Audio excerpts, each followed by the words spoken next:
Olá, bom dia, um excelente dia para você. Eu sou Priscila Rangel e o Agronacional já está no ar. Nosso ponto de encontro com os assuntos do campo e da cultura agro. O tema em destaque da semana é o manejo da água. E o jornalista Roberto Camargo, no Repórter Rural, mostra vinhedos onde a tecnologia digital se tornou uma aliada para o produtor que precisa irrigar a terra na medida certa. Nós vamos falar também de sucessão familiar no campo. E conhecer o manejo do pirarucu, considerado o bacalhau da Amazônia. Vamos mostrar ainda o cultivo do tambaqui. E tem mais, como plantar árvores frutíferas em vasos. Programa imperdível, fica com a gente, o Agronacional está só começando.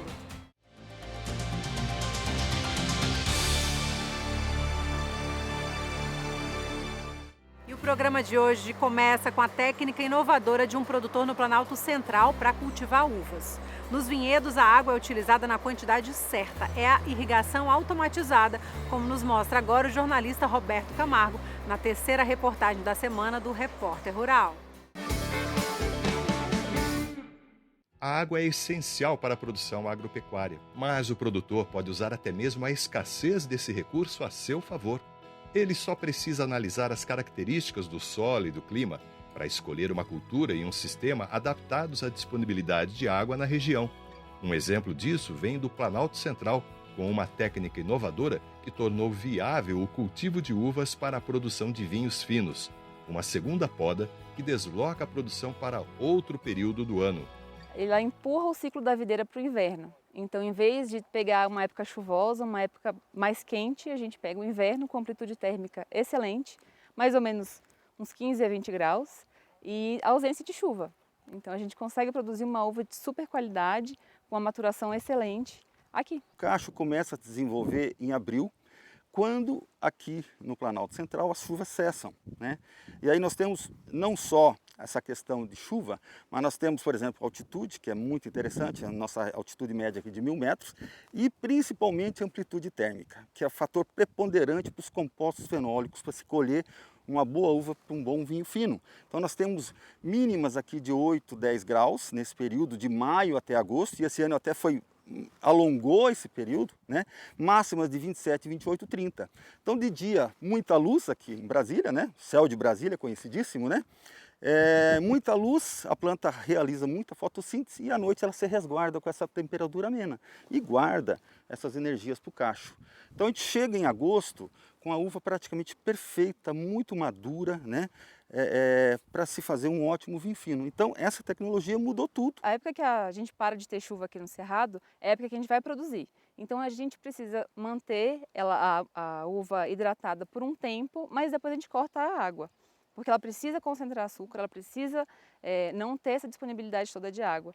Então, a ausência de chuva é uma vantagem. A tecnologia digital é outra aliada para aquele momento em que o produtor precisa irrigar na medida certa.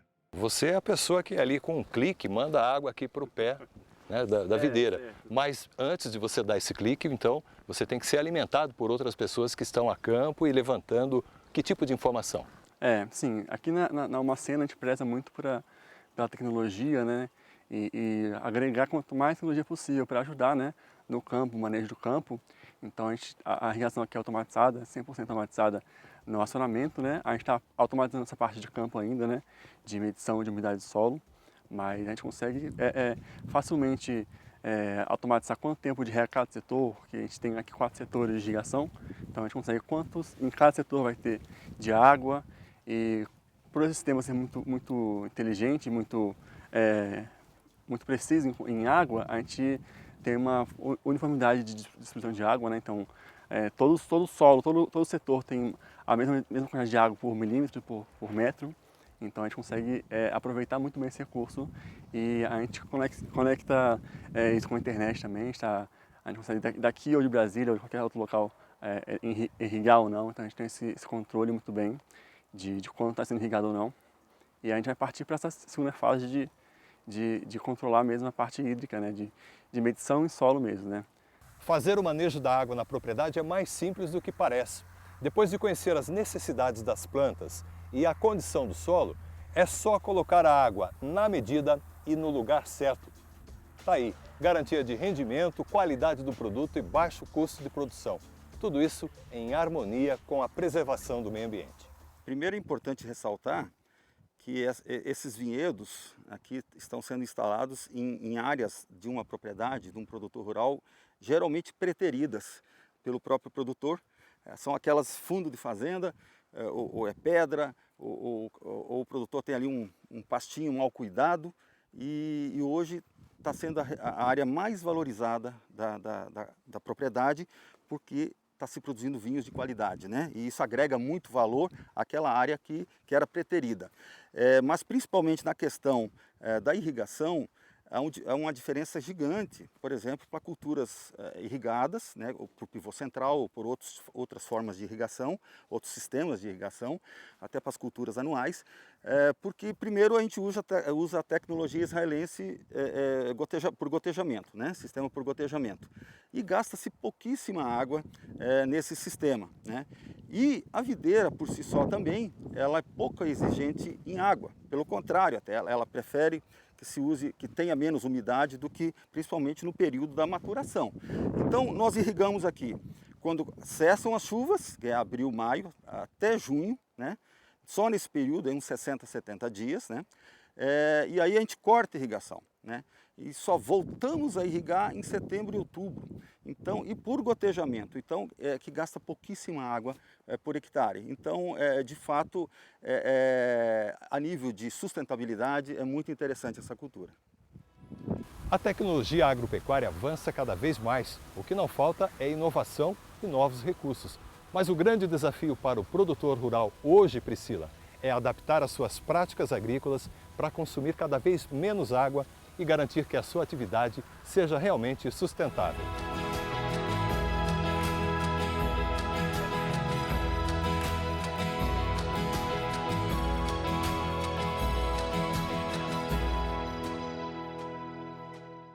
Olha, foi uma semana de muito aprendizado sobre o manejo da água no campo, né? Aliás, aprender pode ser um dos objetivos dessa nova geração de produtores rurais.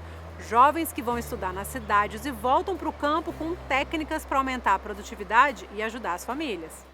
Jean Márcio trabalha no cultivo de tomates de mesa com a família desde criança.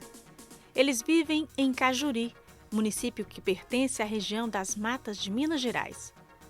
Trabalham em meio hectare de área arrendada, onde de tempos em tempos trocam para fazer o pousio da terra. Essa prática é feita para que o solo se enriqueça novamente de nutrientes e fique pronto para receber novas mudas de tomateiros. A cada 3 meses tem uma horta nova em um novo local para minimizar a incidência de doenças.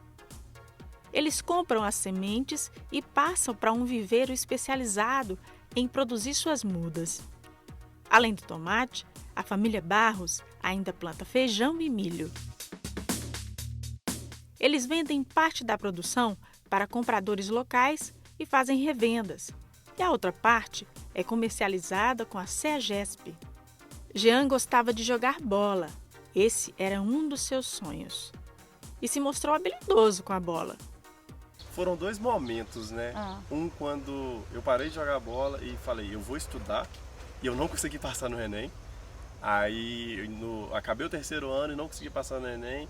Aí eu combinei com meus pais de dia eu trabalhar com eles e à noite eu fazer o cursinho. Vocês teriam condições de pagar um cursinho pra mim. E meu pai e minha mãe topou. E eu pegava de 7 da manhã às 4h30 e 5h30 eu pegava o ônibus da prefeitura e ia pro cursinho, voltava 11h40. Aí na hora que dava 11h40 chegava em casa e pegava de meia-noite a 1h, 1h30, reestudando de novo aquilo que eu tinha estudado à noite. E amanhã seguinte eu ia de novo para a roça, ajudava eles lá. Trabalhava normal, chegar até no tomate, amarrar, desbrotar, e sábado, domingo eu aproveitava e fazia simulado lá no cursinho. Então esse momento assim, foi um dos mais difíceis e sacrificantes, mas foi por 1 ano só, aí valeu muito a pena, porque no ano seguinte eu consegui a aprovação na UFV. O amor pela agricultura o levou a participar mais tarde da Semana da Juventude Rural. Foi um momento de start, de conhecer o UFV. Eu já tinha sempre em mente, desde meus 12 anos, que eu queria fazer agronomia. E na hora que eu cheguei lá e vi as palestras, pude conhecer alguns departamentos, ficar uma semana inteira lá, foi um momento muito bom e que de fato pesou para as decisões futuras de voltar para o UFV como estudante no curso de agronomia. Os pais do Jean, Dona Wanda e seu Márcio ficaram duplamente felizes, pois seus 2 filhos mantinham a rotina de estudos e passaram no vestibular para o curso de agronomia da Universidade Federal de Viçosa. Todos os dias, eles aguardam o barulho da moto para abrir o portão para os seus meninos vitoriosos voltarem para casa e novamente retomar a rotina de trabalhos com os tomateiros. Nós plantamos tomate, outras culturas. Meus meninos, eu aceito a opinião deles, minha mulher trabalha comigo, eu tenho um rapaz que trabalha comigo e tudo vão trocando ideia. Se não trocar ideia hoje em dia, tudo tocar ficando para trás. E nós trabalhamos para ajudar nossos filhos que estudam e é isso aí. Pegar com Deus e ir para frente. Os extensionistas da Emater Local prestam assistência técnica à família e foram responsáveis por inscrever o Jean na Semana da Juventude Rural. A técnica de bem-estar social, Jaqueline, se diz orgulhosa dos passos que o jovem deu até aqui. O que acredita que ele pode e vai muito mais longe na carreira e na produção de alimentos com a sua família. Tem algumas famílias que a gente trabalha que sempre aceitam os desafios que a gente propõe, né? Todas as atividades que a gente propõe, todas as oportunidades, né? E essa família é uma dessas, né? Sempre que a gente vem com uma ideia, com um projeto, com alguma atividade para fazer, eles apoiam e eles aceitam aquilo e aproveitam as oportunidades, né? E o Jean faz isso também, né? Eu acho que é o costume que teve com os pais, mas ele topa todas as atividades. Moro a 3,8 km do UFV e não tinha conhecimento dentro do UFV. E a cidade vizinha, e quando eu cheguei lá foi um mundo surpreendente para mim. E hoje eu estou lá dentro fazendo agronomia. Para mim abriu portas, fiz muita amizade, pude conhecer um pouquinho sobre cada curso lá dentro e recomendo muito. É difícil entrar? É difícil, mas é possível. Eu conciliei o trabalho rural com meus estudos e hoje foi gratificante para minha família, eu e meu irmão estão lá dentro.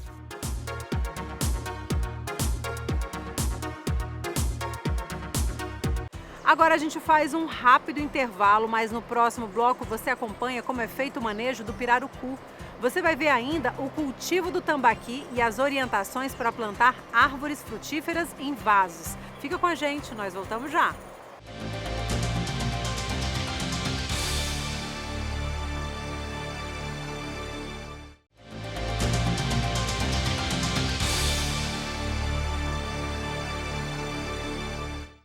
Estamos de volta com o Agronacional, o nosso ponto de encontro com os assuntos do campo e da cultura agro. O pirarucu, conhecido como o bacalhau da região do Amazonas, tem recebido uma atenção especial com incentivos à sua produção. A Fundação Amazonas Sustentável, através do programa Floresta em Pé, conseguiu recursos para melhorar o trabalho na cadeia produtiva do pirarucu junto às associações de pescado. São benefícios para a compra de equipamentos, comercialização e é o que nós vamos ver agora em trecho do documentário Como é feito o manejo do pirarucu. A pesca é uma das principais atividades mais importantes da Amazônia, seja ela tanto para a subsistência das famílias que aqui moram, como também como uma atividade comercial, sendo uma das principais atividades comerciais dessas famílias que residem na Amazônia. Comecei a pescar a partir de 10 anos em diante, assim, com o papai e os meus irmãos. Aí, através do manejo, já foi de 2004 para cá, através do Zé Maria, começou a fazer contagem. Aí, envolvendo já outras comunidades, que antes que nós começamos, eram 22 comunidades. Aí, todas as comunidades tinham a sua área de manejo. E aí a gente começou, por exemplo, fazendo essa parte das capacitações, né, do entendimento do que é o manejo, como é que se monta o manejo, para que ele serve, quais são os seus objetivos, né? E graças a Deus, a partir daí, com as primeiras comunidades que começaram a participar em 2003, aqui em Fonte Boa, a gente começou a ter a questão do interesse de outras que tinham ficado de fora, né? Até por questão de dúvidas, e começaram a participar. Hoje a gente tem praticamente 100% das comunidades trabalhando, que são em torno de 120 comunidades. Manejo é um negócio muito complicado para quem não entende, porque não é todos que querem entrar em manejo, não. Manejo só quer entrar o pessoal, que nem nós que estamos aqui, o resto só é para tirar, os clandestinos. E a partir do momento que esses grupos de pescadores assumem essa etapa de produção e vigilância, que estão ocupando o território, eles estão fazendo gestão territorial dos seus espaços. Então isso torna esse um dos melhores exemplos de conservação, geração de renda e valorização das pessoas que estão na floresta. Bom, a primeira coisa para nós que melhorou do ilegal para o legal foi que a gente trabalha aí sossegado. O barco está aqui liberado, botando pirarucu, tudo autorizado pela nossa instituição que ampara a gente, dá licenciamento para o barco ficar aqui. E antes, a gente estava secando peixe clandestino lá no meio da mata. Escutava um voador desse chegar, uma lancha dessa, aquilo era um desmaio para todo mundo, com medo. Mas o manejo de pirarucu tem várias etapas, né? Organização, monitoramento, vigilância, pesca e a venda. Então esses são as partes principais do manejo. O manejo acontece assim, né? A contagem, né? Aí vem a vigiação do lago, aí tem a pesca.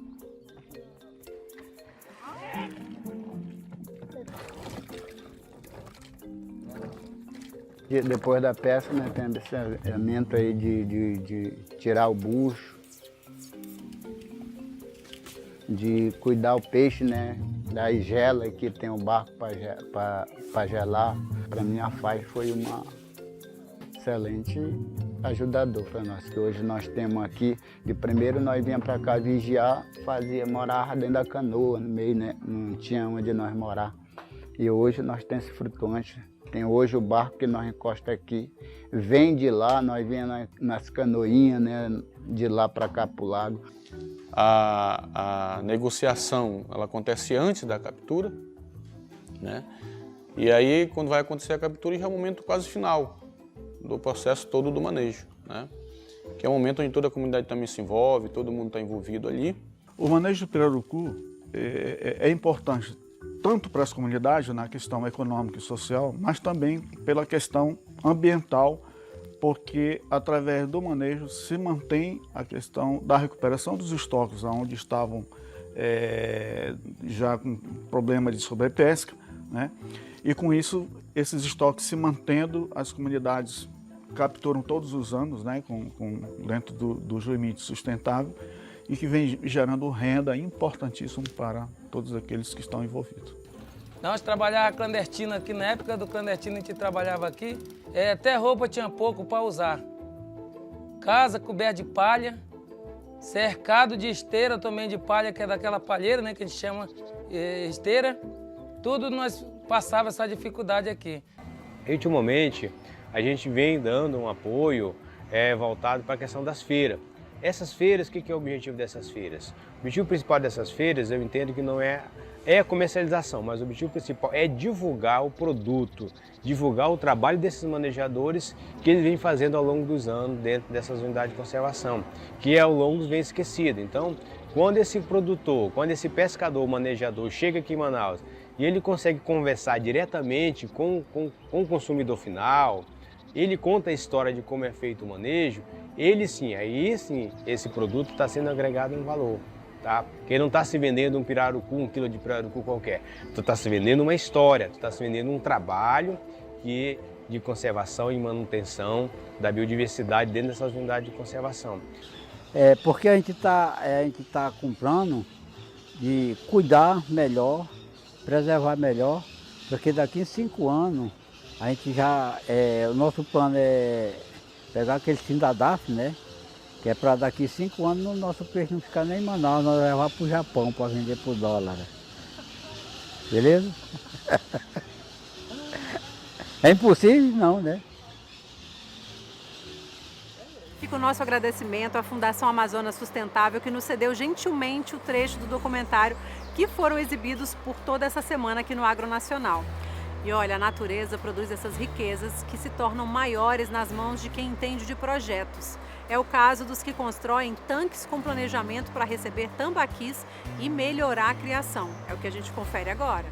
Um dos pontos mais importantes para que a sua atividade tenha sucesso no futuro é uma boa escolha da área onde você vai construir seus tanques. Essa boa escolha depende de um relevo plano ou de uma declividade suave para facilitar as construções. Assim como, dentro da área onde você vai construir, tem que ser um solo que tenha uma concentração de argila suficiente para armazenar a água que você precisa dentro desses viveiros. A primeira coisa é fazer a limpeza, a retirada de toda a matéria orgânica, resto de plantas, resto de raízes, de tocos e tudo. Você vai retirar até chegar na argila, na qual vai ser trabalhado. Recomendamos que você faça o tanque semi-escavado, na qual o solo do fundo é levado para fazer as paredes laterais do tanque, também chamado de talude ou de taipa. Nós fazemos os taludes do tanque, toda a lateral, na proporção 3:1. Para cada metro de fundura do seu viveiro, tem 3 metros de saia, ou seja, de talude interno. Um exemplo, num tanque de 2 metros de profundidade, essa saia interna vai ter 6 metros de comprimento. Isso é muito importante para a impermeabilização do viveiro, para que você não perca a água. Quando você faz essa lateral, você faz as vias de acesso que vão percorrer toda a fazenda, que você vai poder acessar todos os tanques em qualquer parte. Nesse talude passa carro, trator, caminhões, e é muito importante que essa crista tenha pelo menos 5 metros de largura. Para se concluir a construção dos viveiros, é importante fazer a compactação de todos os taludes, assim como o do fundo. Essa compactação tem que ser feita com rolo compressor, para poder ficar um serviço mais bem feito e você ter certeza que você não vai perder água durante o cultivo. A outra fase é o enchimento deste viveiro. E recomenda-se que esse viveiro seja preenchido totalmente com água no intervalo máximo de 15 dias, objetivando evitar que formem-se rachaduras que, consequentemente, serão responsáveis por grandes percas de água durante o cultivo. A propriedade vai precisar de uma barragem para fornecer água para os viveiros. Após a água entrar nos viveiros, essa água fica. O tambaqui é criado sem renovação de água. A única perda de água que ele vai ter vai ser a água perdida por evaporação. Para a segurança do viveiro, para que ele não transborde durante grandes chuvas, recomendamos que seja instalado também um ladrão para sair o excesso de água. Os principais erros na construção dos viveiros. Taludes muito inclinados. Taludes muito inclinados não permitem que se faça uma boa compactação do solo, o que pode levar o tanque a perder água. Não encher o tanque logo após a construção. Isso pode gerar rachaduras no solo e ele vai perder água. Tanques pequenos e rasos. O volume pequeno de água permite mudança rápida da temperatura, deixando os peixes suscetíveis a problemas, principalmente no início do inverno e do verão. Construir o viveiro da forma correta é que vai permitir o sucesso da sua atividade. A gente acabou de ver que a construção correta dos viveiros garante aí uma produção eficiente de tambaquis, pois o mesmo pode-se dizer da plantação de árvores, que se for feita de forma adequada, possibilita o crescimento de árvores frutíferas até em vasos. Dá só uma olhada. Jorge, como que surgiu essa paixão? É justamente por eu não ter espaço para plantar uma fruta no chão, né? Eu comecei a plantar em casa, em vasos, né? Buscando mudas de algumas frutas exóticas, adaptadas ao nosso clima. E começamos aí, e eu e minha esposa apaixonamos por isso. Até onde você já foi para buscar? Aí eu fui longe, Olambra, Herculândia, Schmidt, Suzano. Nós vamos buscar mudas em canteiros sérios, né? Umas mudas boas, de origem boa, nós vamos longe buscar. É importante, então, a escolha da muda. É muito importante, tanto o vaso como a escolha da muda. Uma muda tem que ser clonada, o enxerto, para ela produzir rápido, de qualidade boa. O vaso também é importante. O de plástico ou cimento, qual que você indica? Eu aconselho o de cimento, né? Que ele é mais fresco, né? Também uma terra boa, com uma boa drenagem embaixo, adubo, manutenção. Fala um pouquinho da manutenção. A manutenção ela é feita adubo a cada 2 meses e também eu coloco torta de mamona com farinha de osso isso não faz mal. Você pode... E a cada 2 anos você tem que dar uma manutenção nas raízes dela. Você fazer uma poda, porque acaba sendo no vaso um bonsai. Aí você tem que fazer uma manutenção apodando os excessos de raízes, né? E para ela formar outra vez. Então esse é o segredo para ela produzir o ano todo? E bastante água. Todos os dias? Todos os dias. Por ser em vaso, ela seca rápido. Tem que ser água todos os dias. Sol, sombra? De preferência, sol da manhã e sombra à tarde. Porque o nosso clima é muito quente. Então vamos conhecer um pouquinho do que você tem aqui. Vamos lá. Aqui nós temos a jabuticaba branca.